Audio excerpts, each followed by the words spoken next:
David, welcome to the Vermillion Unplugged. How are you doing today? I'm doing great. Happy to be here. Sweet. I'm excited because now I want to talk about music. The first thing is, this is the second time that we talked through email. The first time, I don't know if you remember, I think it was 2 years ago, you contacted us through a different email. It was Sabor a Mexico LLC. Oh, yeah, absolutely. So that was me and my wife. I guess I didn't realize that. Yeah, and then for that part, so I want to apologize because, that was that first year when we were selling tacos, and it was for, it was in September and October. Music is Alive Festival. Yeah, what I didn't know is, we started changing our rhythm now, but, so when we make the food, I chop the stuff, the meat, and then when I noticed people were playing music, I was like, man, dude, I can't chop because my thing is loud. Oh. And I remember just going like, trying to get it,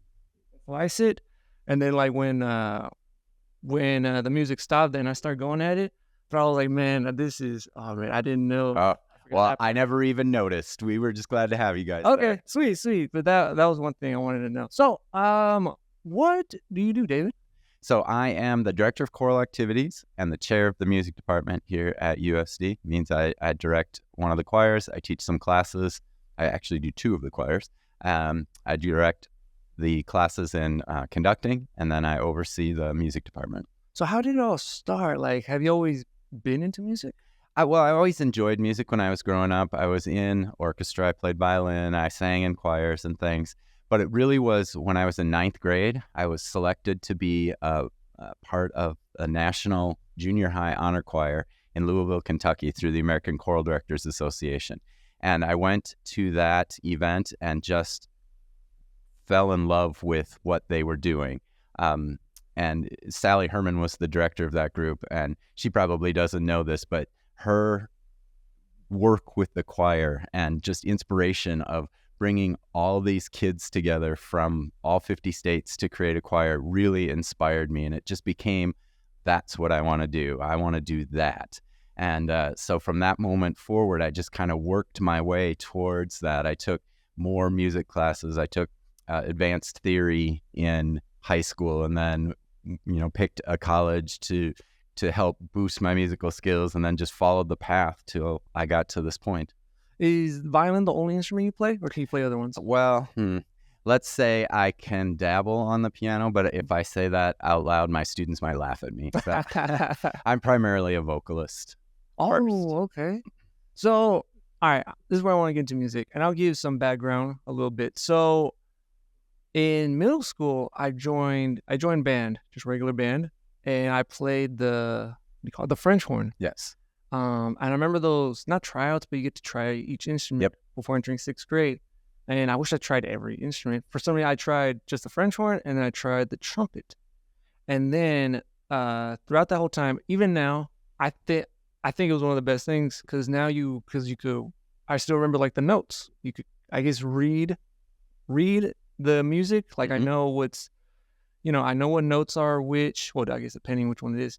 And I know like the tempo, the rhythm. I'm like, hey, this is kind of it's a good skill. But what I don't know what surprised me a lot is because now, I don't know if it's just a community thing, but I see a lot of little kids play piano and they play it like really, really well. Is it through practice or are they just born like that? I think for the most part, it's practice. I think you can practice your way into any skill. But I do think that there's some natural ability sometimes with people, and they glom onto it. And I think the more excited they are about it, the more they want to practice. So it's kind of a self-defining prophecy is that they love it, so they practice it more, so they're good at it. And maybe they had that initial thing, but now they're kind of just building on those skills and getting better and better. But you also hear, we have a student here at USD now. He's from Brazil. And he is just a tremendous piano player. He's a sophomore this year, but he didn't start playing piano until he was like 16 or 17. And he is phenomenal, has won awards. And so he's played for 4 years and he's incredible. So there's definitely some prodigy in things too, but it's mostly hard work. So you don't have to You could start late, right? Like Mhm. if I wanted to learn, You like could a start different. now if you wanted to. Really? Absolutely. I thought you were just. I thought it was always too late. Nope. Never too late to start doing music. Okay. And do you know those like video games? Have you heard of, like Guitar Hero Rock Oh, Band? yeah, absolutely. How accurate are they? As far as Like a what, real like if instrument? you're playing guitar, they are not accurate at all. Okay. But I do know there are video games out there that if you have an electric guitar, there are games out there that actually do teach the fingerings as you go through it.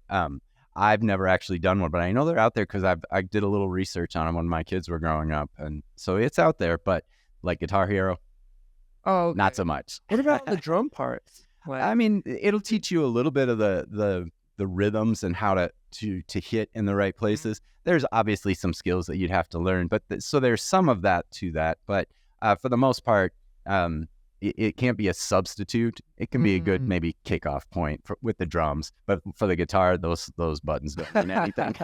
okay. Now vocals, because you say you're a vocalist. Yep. So is there a big difference between like singing versus playing an instrument? I think the biggest difference is it's how you teach yourself the skill. So a lot of people can sing. I think everybody can sing. That's my opinion, is that everybody can sing that wants to sing. I believe that with instruments too, but with an instrument, you have to learn, first finger on the D string is an E, that kind of thing, and then the skills that go along with that. With singing, it's more about treating your personal instrument. You are the instrument.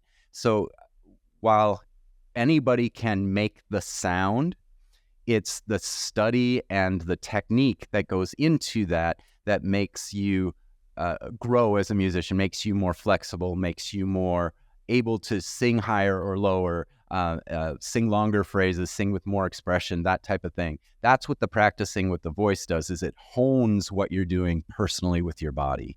Can you also, I guess, same thing with like the instrument, you could learn, like, can you start off being a bad singer and then get Oh, better? absolutely. Absolutely. When you start singing, if you don't have a natural ear or a natural skill with it, it's easy to, I shouldn't say easy. It's not easy.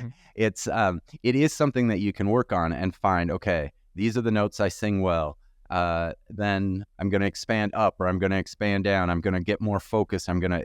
There's a lot of ear training that goes along with singing because, and again, this is going to oversimplify things, but when you play the violin, if you put your first finger down on the D string and you make that E, there's nuance to it. So I'm oversimplifying, but you know that that's going to be an approximate E. With the singer, you've got to kind of teach yourself what that E is, where that sound is, what the feeling as you sing it. So it's a different skill building, but it's the same process as learning to play an instrument. Okay. What's your favorite genre of music? Oh, that is a hard one. It really depends on the day and my mood. Screamo, metal? I don't know if I would go quite to screamo metal, but 80s hair bands are fun too, so it really depends on the day. Some days all I want to hear is this beautiful piece of choral music. But then there are other days where I've been doing that kind of stuff all day where I don't want to hear anything that's choral music. Give me something jazz or pop or, even non-singing classical. And we would be what we want to do. Do you think it's true that 80s or 90s music is better than the music now? I always hear that. They say there's like a different flow. I don't know. Saying music is better or not better, it's not really for me to say. I think it's a personal taste. I really like music of the 80s. I grew up in the 80s, so I like that. But at the same time, there's a lot of repetitiveness to that and a lot of let's say, uncreative use of harmonies and things like that. And you get forward and you can, sometimes the lyrics are more meaningful now. So I'm not one to say what's better or what's worse. I think it's a personal preference. Like you were saying about scream metal, some people, that's their thing. Mm-hmm. I'm not someone to say that's not my thing, but there's nothing wrong with it being your thing. That's just kind of the way I feel about it. You got music is it's an art form that needs to speak to you personally. So it doesn't matter to me what you love, as long as you love music. Okay. And how now we're gonna go back to the kind of like the history of music. If I'm guessing you're an expert, right? I'm not an expert. Well, But how do you think? Man, I'm going way back. But how do you think? Like, when did we start doing like orchestra music?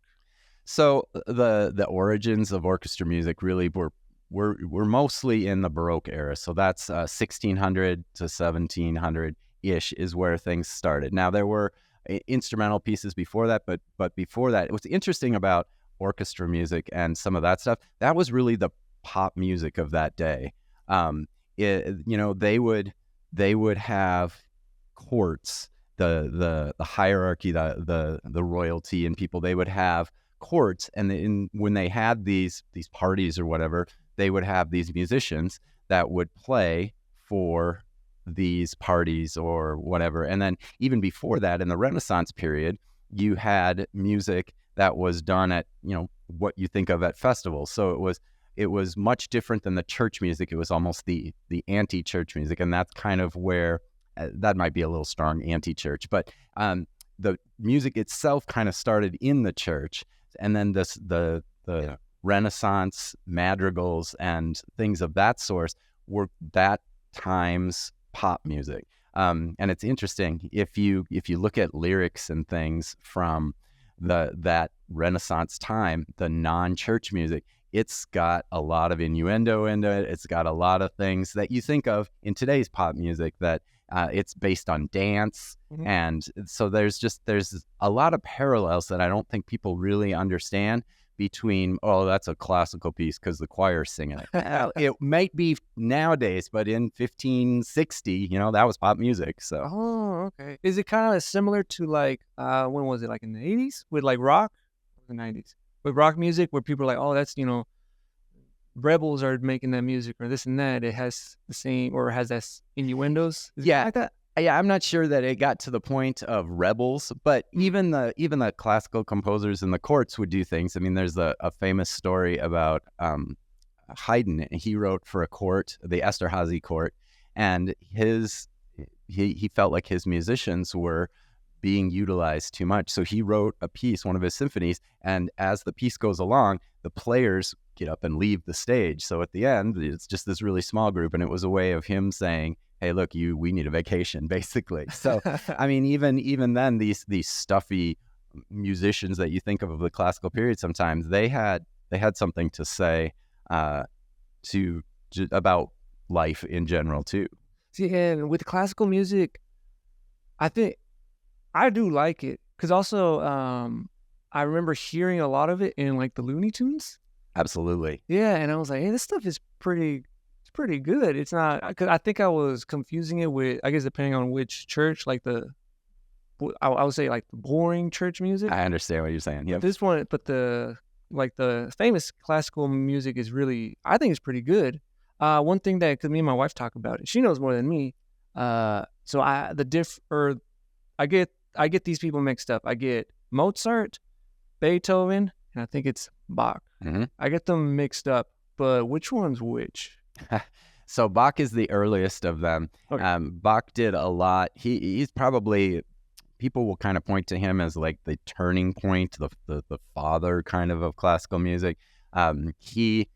People looked back on him and like our rules for music theory and composition and things, the rules that you set up so that you can break them now, but you set them up are based on study of his music. So he's kind of that first. His is more church-based. He was a church musician in Germany. So he was a lot more church-based, but he did have court music and he brought some music into the church and things, but he was what you would think of as prototypical church musician at that time. Mozart was more of a court musician. He kind of started to branch out a little bit more. He was big into opera. He started to push boundaries. He kind of starts the process, I think, of moving towards the more modern day symphony. And then he also had opera, but he was also a child prodigy. So he was writing symphonies at 5 years old.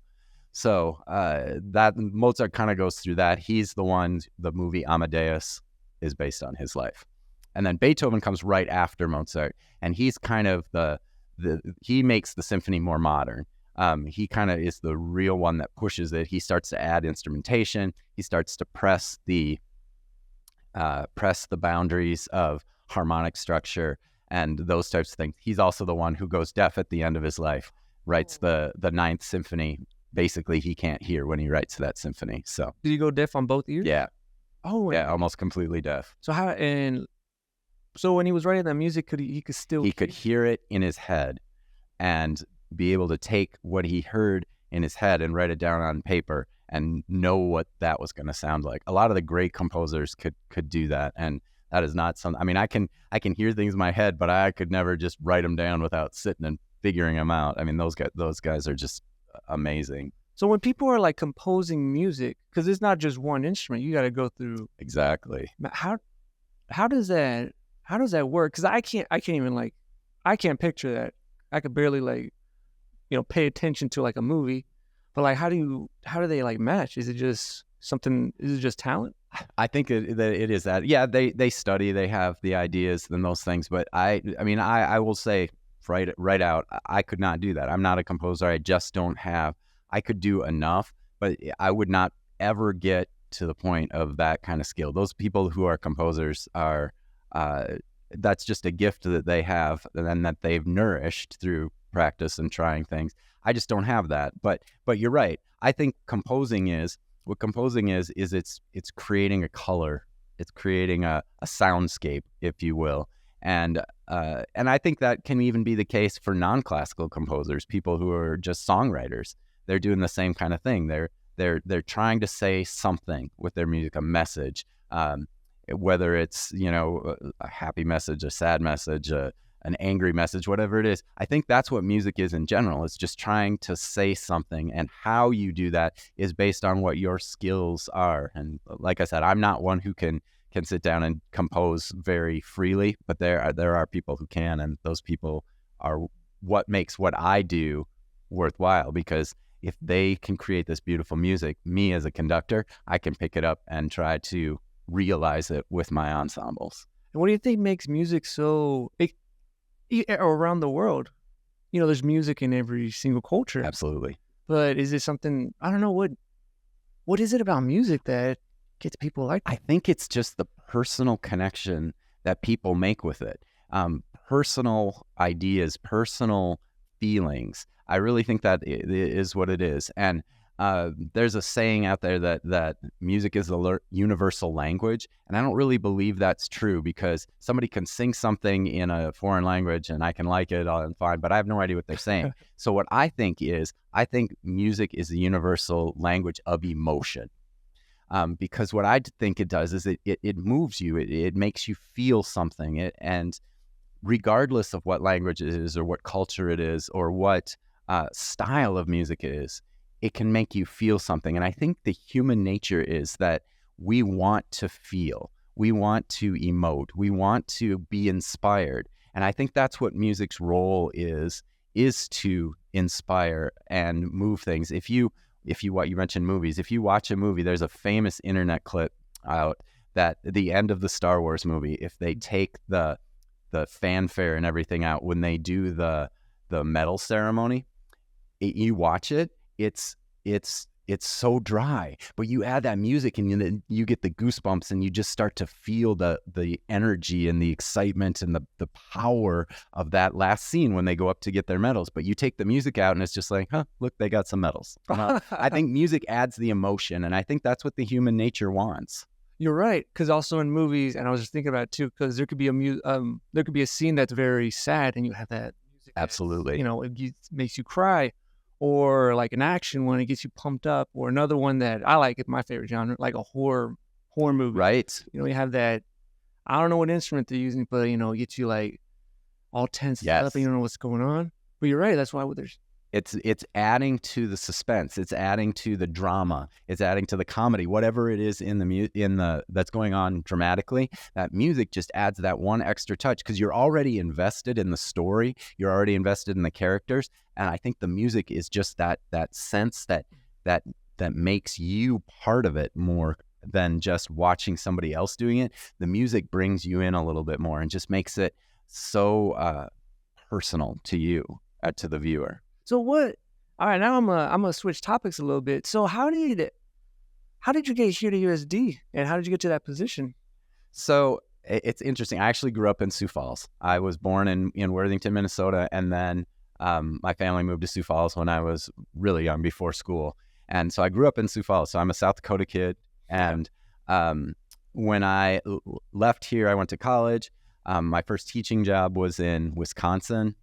I left Wisconsin. I went to Chicago. I spent time I did my master's degree at Northwestern in Chicago. And then I taught for 6 years in North Suburban Chicago. Then I moved down to Florida, and I did my doctorate at Florida State. And then at the end of that, so it's a 3-year program, and in the third year, you're writing your dissertation, so you're writing your big research project, and then you're also, what am I going to do with my life? And I remember my wife and I, we kind of plopped open the atlas or the map or whatever, and we looked at it, and we're like, okay, where do we not want to go? And so as jobs started to open and things came out, we applied to things and we're looking around, and I never in my wildest dreams thought that at the end of all of that travel, I would wind up 45 miles from where I grew up. And I don't think that was necessarily my goal, but as I did interviews and as I went and I was in different parts of the country, every time I would come home or come up to this part of the world, I just felt these were my people. These were this was my lifestyle. I lived in Florida where it never snows and it was 90 degrees every day. And I kind of missed going at Christmas time. You go out and you do your holiday shopping and you come out of the store and you're like, oh, it's cold. Down there, you're wearing shorts and a t-shirt and you come out and you're hot. And that's just never felt right to me. So getting back here just felt like home, and it's been a great ride, and I've enjoyed every minute of it here. So when I came to USD, I started as the director of choral activities, which meant I oversaw all of the choirs. I taught the conducting class. I did those types of things, taught some voice lessons. And then about 10 years ago now, I had the opportunity to serve as an interim chair for the department. I was co-chair with with another faculty member. I kind of liked that. I kind of liked being able to solve problems, and I kind of liked helping people figure out, the budgetary things. And so I'm like, I did it for a year, and I was like, okay, good enough. And they brought in a new chair, and when he left, we did a search and didn't really find any candidates that we liked. And the dean said, well, would you do it again? And he said, I'll give you 2 years. You'll do this for 2 years. And then, after the first year into the second year, we'll reassess and see what you think. And I was like, I think I can do that. So I took over the chair position, like I said, about 10 years ago. And I just found, well, I won't say I love it because there's obviously hard things in there, but with any job. But there are so many things that I enjoyed about it. I think one of the biggest things for me is I just like helping people. So in this position as chair, I still get my musical fix because I still get to be director of choral activities. So I still get to direct the chamber singers. I'm doing a vocal jazz group. I still get to work with the students on the conducting, and I'm still preparing future teachers. So I get all of the things that were exciting to me and why I got into music. But now I can also try to move music forward for the university, move the department forward, see what things we need to do to go to the next level, help faculty find funding for research project, those types of things. It's the helping people part of it that I really enjoy as the chair. And then I still get to do music, which is, what I'm really passionate about. See, and also, and I had a big misrepresentation about, like, for example, it could be here at USD or any job, like people that are like directors or chairs or everything. I was like, wow, I want that job. Because I bet they all, they don't do anything. You just, I wish. Yeah, until I, met a lot of people, and I'm like, whoa, you guys have a lot of stuff to do, and you got to be organized. But also, I want to bring back to it. So, what activities or what do you guys do for, like for the fine arts or for the USD? Because I've been to them. I've been to some of the recitals around. It's during the holidays. I don't know which one it is. I don't know if it's in December or October. Or November. There's something going on in this building pretty much all the time. Mm. The music department has over 125 events every year between recitals, concerts, festivals, guest artists, and student and faculty both. We have our students are performing all the time, our faculty are performing all the time. So there's always something going on here. Probably what you saw was our holiday concert in December. We always have a departmental holiday concert where 4, 5, 6 ensembles are together in one concert. It's kind of a showcase. It's similar to the Music is Alive festival that we talked about, where we try to showcase the work of the entire department. And those are usually our big ensembles, not necessarily our small groups or our recital soloists, those types of things. That's probably what people think of when they think of the music department at a university. They think of the big choir concerts or the big orchestra concert or something like that. But we're so much more than that. There's definitely the educational piece of everything, but it's also the individual performances. It's our faculty recital. It's the student senior recital, their capstone event of their educational career. It's those types of things that are always going on in this building. What are most of the students that graduate, where do they tend to go? The majority of our students wind up in music education. And that's kind of the focus of who we are. We are a teacher preparation kind of school. We have a lot of that, and that's what the Board of Regents really wants us to do. But we have a lot of students who will leave here and go off and do graduate studies in performance or composition or whatever, and then they go out and they do all sorts of things. We have a student who graduated a few years ago who is just really starting to develop an operatic career. We have another student who graduated several years ago now who is a music director for Broadway-style shows, toured with a musical called The Band, and he was the musical director and played keyboards for that. So we had students who graduate here with music degrees and are now lawyers, so it goes all over the place. It's the education is still there, and it's still a vital part of the liberal arts education that we offer at USD, but it can take you wherever you want it to go. It can take you to living in New York and playing shows, or it can take you to, like I said, being a lawyer. It's just it's a field that develops skills that are valuable across all areas. Can someone enroll in the program without having any background in music? We do have some that do that. It's a steep learning curve, but we do have some that do that. We have a new degree that we just started a couple of years ago called it's our Bachelor of Science degree with an emphasis in industry and technology. And that's those are the students who more often come with less background, that want to come out and do things like recording engineering or work with as a roadie, kind of thing, or be someone who is doing electronic music and or video production, or those types of things. So they come in to learn the skills and learn the understanding of music, but maybe not necessarily to perform music. So it's a different kind of track, it's a different kind of learning, but it's a lot of the same skills that go into that. Okay, speaking of a little bit about the tech, I'm gonna go way off topic. Yeah, that's all right. So AI, is it? I've seen some of it, like it kind of creates music, but do you think it'll ever get to that point where it'll compose or write new music? Or... I think it will, but I also don't think it should. I think that music is made by people for people. And I think if you take the person out of it, you take the soul out of it as well. I think that I'm sure AI will get to the point where it can compose a piece and you will not really be able to tell much of the difference between a live composer. I just think that's kind of the way technology is going here. But I ask, should it?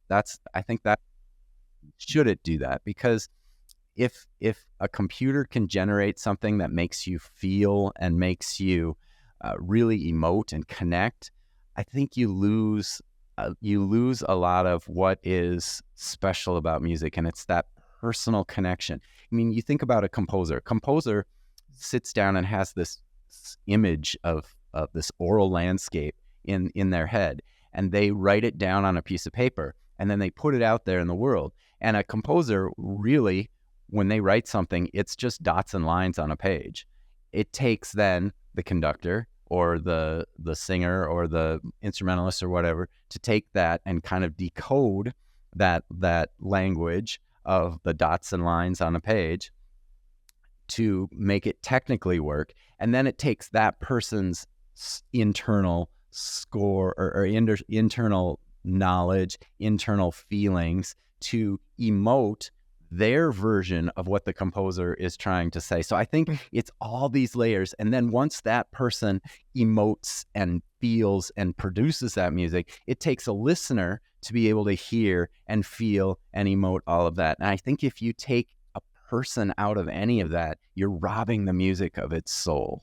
Yeah, and because usually I'm for the AI stuff. I love the tech, but on music, I feel like it won't take over because you need that innovation. Absolutely. And there's always, you always hear like someone's making a new genre of music or they're changing something. Mm-hmm. And I feel like it's not going to do that because you need that person. That person will hear something new and like, hey, what if I do it like this or this? And it'll catch on.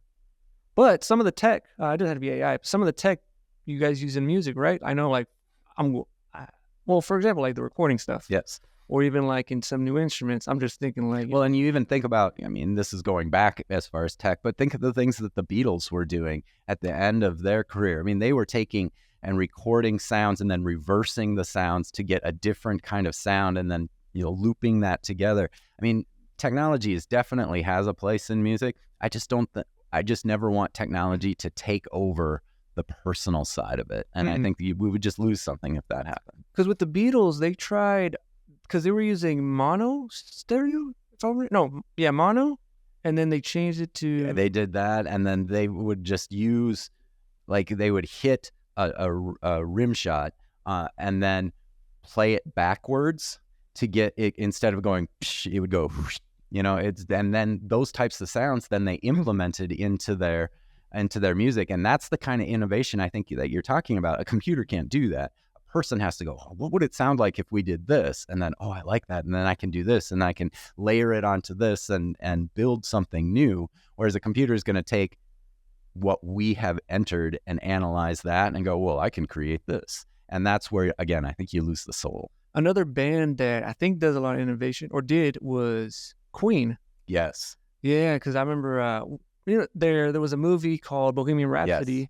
And then it shows like what they're doing in the studio, and then I started I think that's where I got it. I started hearing more about Queen, and there's something that surprised me too. I was looking up. I think I just typed in like top vocalists or singers, and the singer from Queen popped up, and then I started hearing it back, and I'm like, oh, it's actually pretty good. But what makes a vocalist or a singer like really, really good versus someone that's just just average? Again, I go back to, I think it's kind of personal. What you like, what kind of sound you like. Freddie Mercury, amazing singer, absolutely amazing singer. But, and I think sometimes I believe that pop singers get a little bit of a bad rap for not being real musicians from us snobby musician people. But honestly, I remember a teacher saying to me once, and I can't remember, we're going to just insert Taylor Swift because she's okay. Right now. If Taylor Swift was standing in front of you before you went in to do your vocal jury, you would not want to go in and do your vocal jury. But sometimes people think, oh, Taylor Swift's not a real musician because she's a pop singer. That's not true. She's got skills. She's a great singer. She's got that voice. And I think that's why shows like American Idol and The Voice and America's Got Talent and those types of things are popular, because we see these quote unquote ordinary people who have these amazing talents and can come out there, and then they can bond. Again, I keep going back to the people. Yeah. People make the decision what they like about those people, and that's how they get voted up or not. And then the experts there that can say, yeah, this is good. But I would say most of the time the people and the experts agree on what's good and what's not, just because it's that connection. It's so much more than just the voice, like in The Voice where they don't get to hear them, but then they change once they start to hear them and work with them and develop style and all of those things. They become different as well. So it's all about growth and connection. And one singer that now I have a different view on him is Justin Bieber. I think I was in high school when he came out. He was a kid, and I remember hearing that song "Baby." And I got annoyed. Yeah, but now throughout the years, even like now, I don't know. Maybe some people they'll agree or they'll disagree, but I think it's either the voice or the music. I'm like, hey, he's pretty. Like he has a good. I think he has a good voice. There's definitely talent there. I remember a long time ago, dating myself here, watching an interview with Michael Jackson, and he just started talking about, well, I take the music and I go, and he started, in making these sounds, and then I do this, and I just listening to the way he talked, and he's been singing, and he was in the public eye from very young in his life, but he clearly understood the sound that he was trying to produce, how the music fits together, how it all layers up. It's regardless of who you are as a musician, classical, pop, country, whatever, you've got your style and you've got your skills, and it's just about developing those and understanding them. And I think sometimes we as the stuffy professors tend to not respect that as much, but there's still a lot of talent and ability there. Is there a singer that you think, not that they're bad, but you're like, it's not my cup of tea? Well, again, my cup of tea, right? I'm not a fan of the country sound. I don't like the twang. I don't like the different sound. And so they're some great singers. I don't like the sound that they have. And so that, again, going back to personal preferences, it just doesn't resonate with me. So I can't necessarily say, I don't like this sound. I mean, take someone like Steven Tyler. Okay, Steven Tyler has been singing for a long time, and has clearly done some damage to his voice by the way that he sings. And I would never say, oh, Steven Tyler, that's who I want to hear sing something classical. I would never say that. But for the style that he's doing, the voice works. Okay. No, yeah, you're right. Do you also listen to music that's in a different language or different cultures? I think my language and culture is more specific to the choral music. I'm not necessarily out looking for what would be considered the pop styles in those different cultures. I have a familiarity with them, but most of my cultural study is through what I do with the choirs. Well, speaking of choir, what attracts you to that type of music? I love choir because I think it takes all of the excitement and energy of orchestral classical music and then adds the one piece that I believe orchestral music is missing, and that's lyrics. I think that people connect when they hear the story. There's amazing classical music that has a story to it, but without hearing the text, sometimes you don't necessarily understand the story. Let's say that. The average listener. Whereas with choral music, you've got, all the harmonies, you've got all of the different styles that a classical orchestra plays, but then you add this text, and that text takes it to a level where there's immediate connection. If you say, I love you in a song, it means you know it right away. If somebody plays a lyric love song on the piano, for example, they're going to still feel it, but it doesn't have that same immediate connection of saying, I love you. Okay, yeah, I'm getting it. There's a song, and it involves a symphony and a choir, and I just forgot what it's called, but it's, I don't know what language it is. But I think everyone's heard it. It goes, it's like dun, dun, dun, dun. Yeah. Carmina Burana. That's where I thought you were going. Yeah, that's that opening O Fortuna. Yeah, O Fortuna. Yeah, that one's. I like that. I don't know why it sounds like kind of apocalyptic. I don't know what it does saying. Though, doesn't it? Absolutely, and that goes exactly to what I'm saying. That's what the music makes you feel, and then you hear it all the time in commercials or in movies and things like that, and then that just adds more to the feeling of that's the style that it's trying to engage that emotion in you, that feeling in you. Is there any other songs that are similar to like that? Oh, I think there are lots of them. There's a great Dies Irae movement that starts, well, and the Mozart Dies Irae too, that where they have that big motion, and you just know something bad and ominous is going to happen. Or I mean, there are all sorts of pieces like that out there, and I think that the way that movie composers use the story in their music is very similar to that. So you hear that Star Wars theme, I go back to that again, you hear that, you just think Star Wars, right? Automatically, and you think that, or you hear the Avengers music, and you get that feeling of just power and might and force and good, right? Whereas if you hear, going back to Star Wars again, you hear that Imperial March, the Darth Vader March, you just know that's evil, right? Yeah. Because that's the feeling that you've kind of built. And I think all music has a way of making that feeling happen for you. What's that composer in a lot of movies? Hans Zimmer? Hans Zimmer is one, yeah. Yeah, he has I was just thinking about The Dark Knight. Mm-hmm. He has a lot. Yeah, he does a lot. John Williams is another one. Yeah. Does a lot. Danny Elfman, all the Tim Burton movies are Danny Elfman scores. And yeah, there's those guys I really think are, 200 years from now, when we look back on who were the great orchestral composers of this time, I think those are those scores that are going to survive, much the same way that opera music survived the 17th, 18th century, because they continue to come back and they add the drama to it. I hope that our orchestral composers of the day continue to survive and go forward. But I think a lot more people are going to, I think, respect the compositions of movie scores more 150 years from now than they maybe do now. What about, do you ever hear like video game music or music in video games? I think that's the next big step. Yeah, absolutely. I did a concert a few years ago. The Sioux City Symphony did it's called Video Games Live, and it was all of that music. And I actually was the choral master for it. I taught the choir music to the choir, and we did all of those, Call of Duty and what's the World of Warcraft, and and I really do think that's probably the next really big, if it's not already a thing.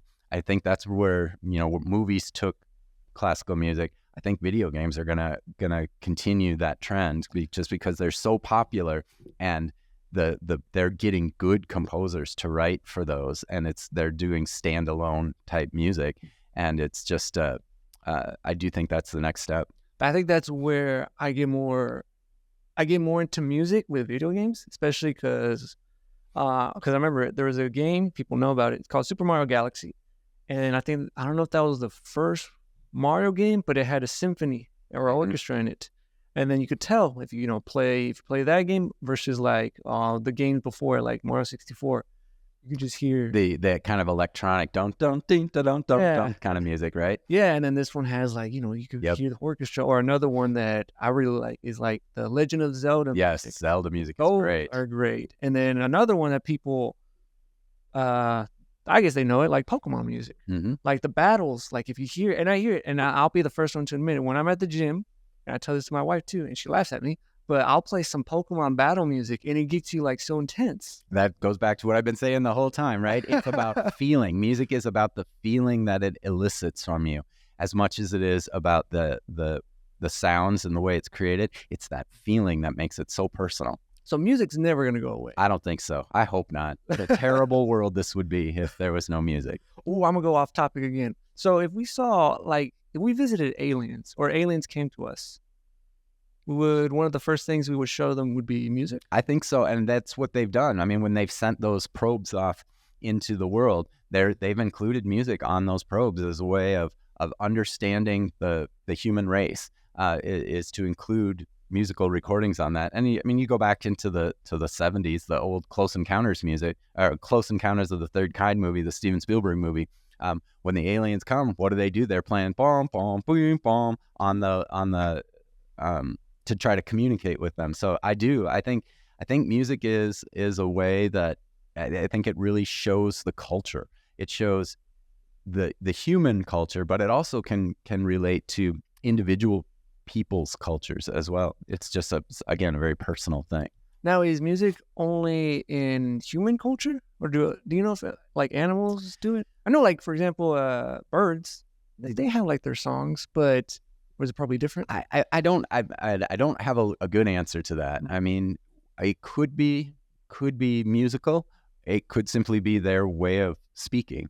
I don't really have a good answer to that. I haven't done enough research. I don't have anything intelligent to say about that. Okay, I just might want to throw that out. Now, before we run out of time, is there any last things or last words you want to give out, or any events going on or anything? There's so much going on. Like I said, we have events all the time.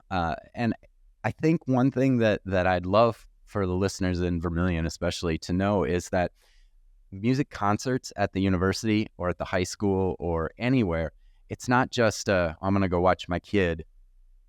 Yes, you should do that. But music exists for you. You should come and support music events regardless of whether you have a child in it. You should go and experience the symphony. You should go and experience the chamber singers concert. And it's just one of those things that the more that you go, the more you'll crave it and the more that you'll want. And so when you're sitting at your house on a Tuesday night going, I don't want to sit here and watch something on TV, well, look at the music calendar, because I'm sure there's an event going on Tuesday night that you can come to, and just go and experience the music and experience the immense talent of our students here. And because they work so hard to get to a point where they can present a public performance, they would love to have you there. Okay, I'm gonna start going to these concerts now. Sweet. All right. Well, yeah, we're running out of time, but I do want to thank you so much, David. Absolutely, it's been a great honor. A lot of fun.